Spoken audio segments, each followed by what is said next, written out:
Женската одбојкарска лига на Македонија годинава ја сочинува 10 екипи, со што првенството станува поинтересно и повозбудливо. На стартот во првото коло одбојкарките на УГД Студентот Штип настапија против тимот на Македонија Макс во Струмица и победија. Резултатот беше максимален 0:3 или по сетови 9:25, 4:25, 6:25 победа на штипските студентки.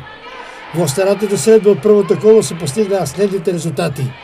Планет Пелистер Волеј 3:0, Јанта Волеј Универзитет Тетово 1:3, Куманово Бамикор 0:3, Македонија Макс УГД Студент 0:3 и Виктори Волеј Накоски Волеј 3:1.